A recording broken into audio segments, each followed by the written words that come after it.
Olá, pessoal! Bem-vindos a mais uma aula de Biologia do Pré-ENEM Digital, comigo, professora Tayane. Hoje a gente vai falar um pouquinho sobre divisão celular. Então, quando lá no começo a gente aprendeu sobre as estruturas celulares, uma estrutura muito importante que a gente conversou foi o núcleo. Esse núcleo, ele estava presente em células eucariontes, que apresentavam ali a carioteca, então individualizando esse núcleo, de forma que a gente conseguia ver ele dentro da célula. E dentro desse núcleo, a gente tem o material genético, que é o nosso DNA.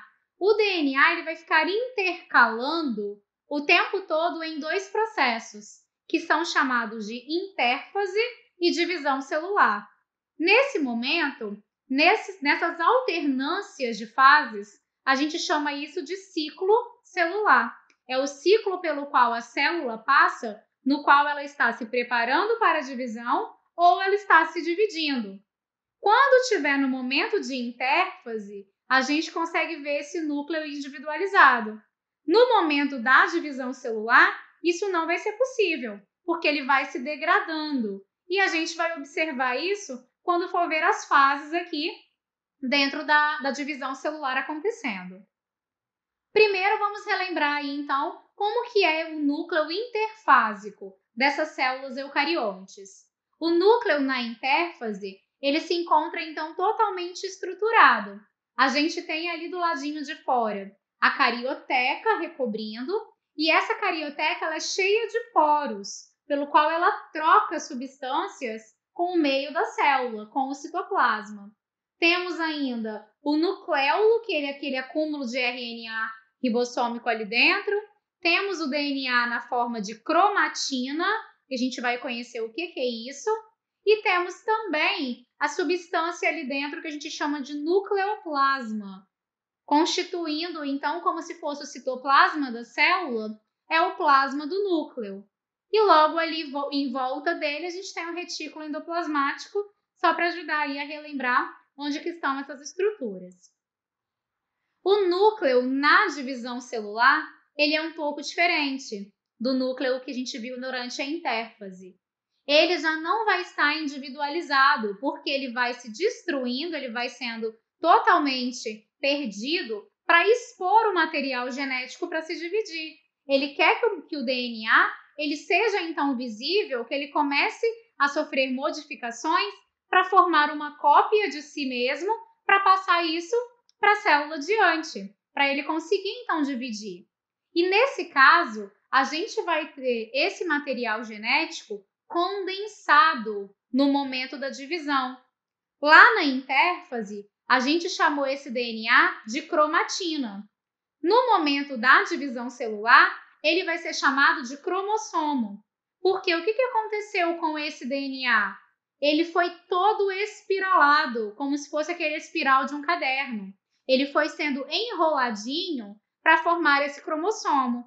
E ali a gente vai ter regiões que são chamadas regiões de heterocromatina e regiões de eucromatina, que são regiões não ativas e regiões ativas, respectivamente, que vão dar origem a estruturas, a genes que vão codificar proteínas. A gente vai falando disso aos poucos.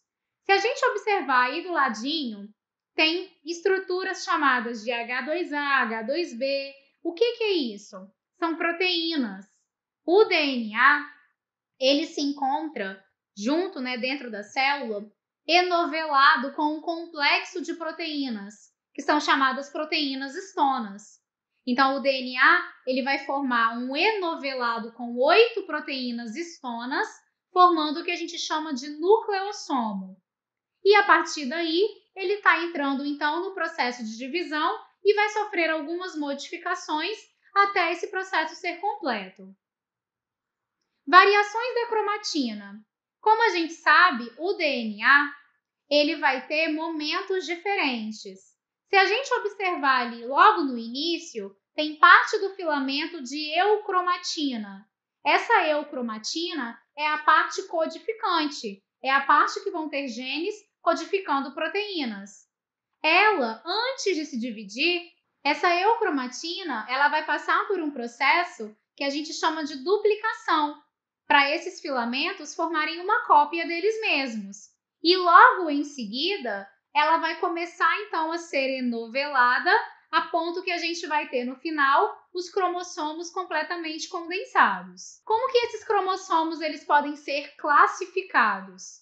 Se a gente observar aí nessa imagem, tem uma constricção nesses cromossomos, que é o localzinho onde eles estão mais apertadinhos. Nesse local, a gente chama de centrômero. O centrômero ele pode estar no meio do cromossomo, e nesse caso ele vai ser classificado como metacêntrico. Ele pode estar um pouquinho acima do meio, e ele vai ser chamado de submetacêntrico, ou ele pode ser acrocêntrico quando ele está bem mais acima, quando ele está próximo da extremidade. E tem algumas bibliografias que trazem ainda para a gente o telocêntrico. O telocêntrico é quando ele fica lá na extremidade mesmo, parecendo que tem somente um bracinho, quase não tem divisão. E aí a gente tem um cromossomo completo. Cada bracinho desse cromossomo é chamado de cromátide. E como que as células são classificadas quanto à ploidia? O que é a ploidia? É o número de cromossomos da espécie. Então, N vai ser o número de cromossômicos característicos da espécie. É a ploidia do ser vivo. E uma célula animal, ela pode ser ou N, que é uma célula haploide, ou ela pode ser uma célula 2N, que é uma célula diploide. Como que eu classifico isso? Exemplo, quando eu digo que o ser humano ele tem 23 cromossomos, eu estou querendo dizer que ele tem 23 do pai e 23 da mãe. Então, quando eles se juntam, eles formam 46 cromossomos. Então, a quantidade total de cromossomos do ser humano é 46. E nós vamos apresentar células diploides e células haploides no nosso corpo, assim como os outros animais também. Os seres vivos vão ter essa quantidade variável. Então, aí representando para a gente esses cromossomos. Por que eu coloquei essa setinha saindo dos cromossomos homólogos? Para a gente entender que cromossomos homólogos, um vem do pai e um vem da mãe. Eles vão apresentar a mesma forma e o mesmo tamanho. Isso é uma regra. Eles precisam ter o mesmo padrão. E, além disso, eles vão carregar com eles os mesmos genes. O que isso significa? Genes que vão ser responsáveis pela mesma característica. Vão estar presentes na mesma posição. Isso, quando esses genes estão no mesmo locus, no mesmo local nesses cromossomos, a gente fala que eles são genes alelos. Então, quando a gente observa ali aquela estruturazinha vermelha em cima do cromossomo, eles estão no mesmo local, os dois.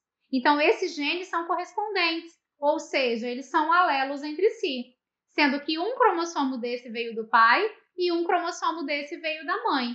É como se a gente pensasse que o gene da cor do olho, por exemplo, a gente recebe um alelo do pai e um alelo da mãe. Vamos dizer que o pai mandou um azão, de olho castanho. A mãe mandou um azinho, de olho azul. Isso junto vai expressar uma característica, que a gente vai ver em genética mais para frente, quem que vai dominar sobre quem. E para isso, então, a gente vai ter características por todos esses cromossomos. A gente vai ter vários genes espalhados aí que vão ser codificados para formar determinada proteína. Nos animais, então, as células podem ser somáticas. Soma significa corpo, então são todas as nossas células, com exceção das células germinativas e sexuais. O que são células germinativas? São aquelas que vão originar os gametas. Por exemplo, ovogônias e espermatogônias. E quais são as células sexuais? Os nossos gametas. Nos homens, os espermatozoides. Nas mulheres, os ovócitos secundários, ok? E por que é tão importante que a gente tenha células 2N e células N? As células sexuais, os nossos gametas, eles vão ser N porque eles têm que se encontrar para formar um zigoto. Então, nesse momento que eles se encontrarem, a gente vai ter a formação de uma célula 2N. Portanto, todas as células do nosso corpo são 2N, com exceção dos gametas que vão ser haploides, vão ter apenas N. E com isso, a gente vai tendo o aumento do número de células até se desenvolver, então, o adulto. Como que é o cariótipo da espécie humana? A gente vai apresentar um par de cromossomos sexual e 22 pares de cromossomos autossomos. O que é isso? Cromossomos que são homólogos, igual eu mostrei para vocês, um que vem do pai e um que vem da mãe, eles são iguais. Os cromossomos sexuais é aqueles que vão determinar o sexo, se vai ser uma mulher ou se vai ser um homem. O nosso número de cromossomos é igual a 46. E dentro disso, os 22 são autossomos e um par é sexual. Um cariótipo feminino. Se a gente observar lá embaixo, o último par, que é o representante do sexual, que é o par 23, a gente tem dois cromossomos que são exatamente iguais. Eles têm o mesmo tamanho. Por quê? É uma mulher porque ela recebeu o X da mãe e o X do pai. Então, por isso que eles são iguais. Quando a gente trata de um cariótipo masculino, a gente vai ter um X e um Y, sendo que o pai sempre vai mandar o Y, né?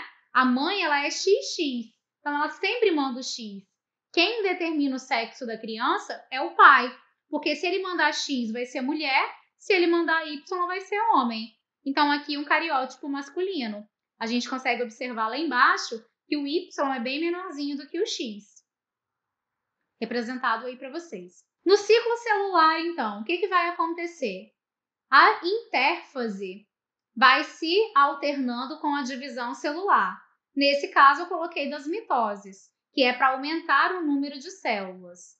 Como que isso acontece? Aí, mostrando para vocês uma célula em intérfase, o núcleo é visível e individualizado. Quando ele entra no processo de divisão celular, a célula ela precisa estar preparada para isso. Então, o que vai acontecer na intérfase? Ela é dividida em 3 fases, G1, S e G2, como representada no gráfico. Se vocês observarem em G1, só tem ainda o material genético não foi duplicado, está se preparando. Em G2, a célula está com a atividade metabólica dela lá em cima, está aumentando, até que ele se duplica. Quando chega em G2, quantas fitas de DNA a gente tem agora? 2. Então, nesse momento da intérfase, está acontecendo o quê? O enovelamento da fita de DNA, ele está se condensando e também acontece a duplicação, entrando ali em G2 totalmente duplicado. E tem um período que é chamado de G0. O que é o período G0? É quando a célula ela permanece indefinidamente em intérfase. Ela não se divide. Isso acontece com células altamente especializadas, como, por exemplo, neurônios. Os neurônios, eles não se dividem, a gente não tem aumentos de neurônios. Então, eles ficam estacionários nessa fase de G0. E a mitose? Logo agora que a célula já conseguiu se preparar para a divisão, ela entra em um dos dois processos. Ou ela entra em mitose, ou ela entra em meiose. Como que a mitose acontece? Ela é uma divisão equacional. O que significa uma equação? Igual. Então, eu tenho uma célula 2N se dividindo em duas células 2N. Ou uma célula N se dividindo em duas N. Sempre ela vai originar células com a mesma ploidia que a dela. Ok? Então, isso é uma divisão equacional. E como que isso vai acontecer? A primeira fase da mitose é a prófase. Na prófase, a gente vai ter aí a formação do fuso mitótico. O que é isso? Para isso, a gente precisa relembrar lá das aulas de citologia. Os centríolos, que eram responsáveis por participar da divisão celular, eles migram para esses polos, tanto que a gente consegue ver um em cima e um embaixo. E as fibras começam a se formar para formar esse fuso, para segurar a célula ali no meio. Dessa maneira, a gente começa a ter uma desagregação da carioteca. O núcleo começa a se desfazer para expor esse material genético. Então, a gente vai tendo aí, ó, a eucromatina espiraliza, formando a heterocromatina. Então, a gente vai ter a formação dos cromossomos. Esses cromossomos, a gente vai ter ali neles, né?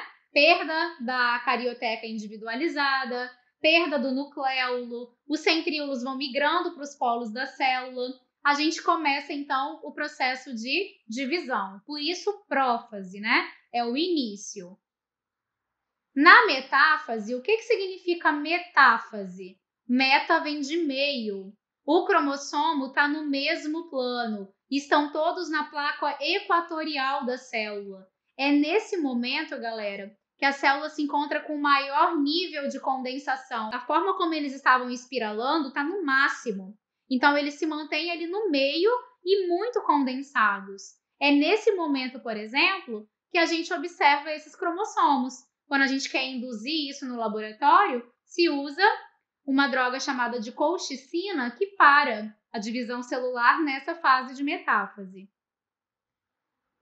Anáfase. O que é a anáfase? Ana vem de divisão.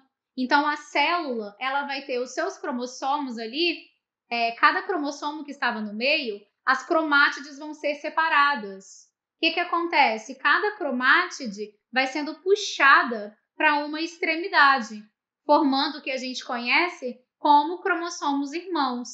Então, olha só, antes a gente tinha os cromossomos ali no meio, na placa equatorial. Cada cromossomo é composto de duas cromátides. Cromátide é o bracinho deles, né? Na anáfase, eles quebram isso. Então, as cromátides irmãs são separadas e cada polo, então, vai ter a formação dos cromossomos irmãos.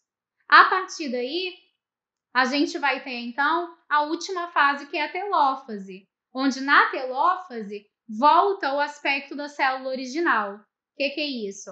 A gente vai começar a ter os cromossomos se descondensando, a carioteca começa a ser formada, o nucleolo volta a ser formado, a gente vai tendo toda a formação da célula novamente. Mas como vocês podem observar, temos duas agora, porque temos dois material genético ali, porque a gente teve duplicação. E aí acontece o processo chamado de citocinese. O que é a citocinese? A célula se divide ao meio, como vocês podem ver, de fora para dentro, e ela forma, então, agora duas células. A citocinese nos vegetais, nas plantas, ela é centrífuga. Não tem centríolo. As plantas, né, gimnospermas e angiospermas, não tem centríolo. Como que elas vão, então, formar aquele fuso? Não tem a formação completa e elas não vão ter aquela constricção de fora para dentro. É do meio para fora. Tem vesículas ali, que são derivadas do complexo de Golgi, que começam a se fundir, formando como se fosse uma parede celular. Então, eles vão se dividindo e formam, né, essas paredes, dividindo as células em duas partes. Então, é um pouco diferente. Lá a gente chama de centrípeta e aqui centrífuga. Centrípeta porque vai em direção ao centro. Centrífuga porque está fugindo do centro. A meiose é reducional. O que é isso? A gente vai ter uma célula 2N que vai se dividir, vai passar primeiro por uma equação e vai dividir em duas células N. Como vocês podem ver, a gente teve redução da metade do material genético. Então, na divisão 1 da meiose, que é a primeira, ela origina duas células com metade do que ela tinha. Só que agora ela passa por uma segunda divisão, que é igual à mitose, porque é equacional. Mas, no geral, o que eu posso dizer? Que a mitose é reducional, com uma célula 2N, originando 4 células N. Quem que vai fazer meiose? Os gametas, porque eles precisam ter N ao final do processo. Aqui é o mesmo esquema que a gente viu na mitose, só que, nesse caso, quem vai se separar não vão ser as cromátides irmãs. Quem vai se separar são os cromossomos, porque olha só, na prófase a gente vai ter as mesmas características, perda da carioteca, perda da individualidade do nucleolo, os centríolos migram para os polos da célula, começa a formação das fibras, formação do fuso acromático, e a gente vai ter ali um processo muito importante acontecendo, que é o que a gente chama de crossing over. Então, o crossing over que vai promover o processo que a gente conhece como variabilidade genética. Dentro da prófase, na meiose, a gente tem as fases de zigóteno, leptóteno, paquíteno, diplóteno e a diacinese. Ali, o que acontece? Nessa fase que a gente está vendo, a formação de quiasmas, são trocados pedaços dos genes. Isso faz com que essas células apresentem variabilidade genética, o que é essencial dentro do processo evolutivo da espécie. É o que faz com que todos os seres vivos sejam diferentes entre si, inclusive dentro de uma mesma espécie. Na metáfase, os cromossomos eles vão se encontrar na placa equatorial, assim como a gente viu lá na mitose também. A gente vai ter os cromossomos homólogos emparelhados ali na região e vamos ter tétrades. O que é isso? É a formação ali de 4 ao invés de 2, como a gente tinha lá na mitose acontecendo. São 4 cromátides. Na anáfase, ao invés de ter a separação das cromátides, a gente vai ter a separação dos cromossomos homólogos. E é nesse momento que a gente tem o evento mais importante da meiose, porque é ele que permite que a gente tenha a formação de células haploides, porque o material genético agora foi dividido, então ficou N para cada lado. E na telófase, ao mesmo esquema, a gente vai ter a desespiralização dos cromossomos, a reconstituição da carioteca, o nucleolo vai sendo fabricado por um cromossomo, a gente começa a ter, então, a reestruturação dessas células novamente. Só que o que acontece? A meiose ela é dividida em 2 processos. Ela tem a divisão 2. E na divisão 2 é a mesma coisa que a mitose. A gente vai ter ali o material genético no meio, que agora é N de cada um. Esse N vai se encontrar na placa equatorial da célula na hora da metáfase. Na anáfase, a gente vai ter agora a separação não mais dos cromossomos, mas das cromátides, porque lá na anáfase 1, que era cromossomo, e na telófase, a gente tem essas células se dividindo, formando, então, 4 células ao final, sendo que essas células, elas são diferentes. E por que elas são diferentes? Porque a gente teve o processo de crossing over. Então, na mitose, todas as células formadas são idênticas à mãe. Na meiose, as células formadas são diferentes, o que promove variabilidade genética. Enem 2016, o Brasil possui um grande número de espécies distintas entre animais, vegetais e micro-organismos, envoltos por uma imensa complexidade e distribuídas em uma grande variedade de ecossistemas. O incremento da variabilidade ocorre em razão da permuta genética, o qual propicia a troca de segmentos entre cromátides não irmãs na meiose. Essa troca de segmentos é determinante como eu falei para vocês, a recombinação genética na formação de gametas. É aí que a gente vai ter toda a variação acontecendo. A variabilidade genética vai sendo formada. E mais uma questão, Enem 2017.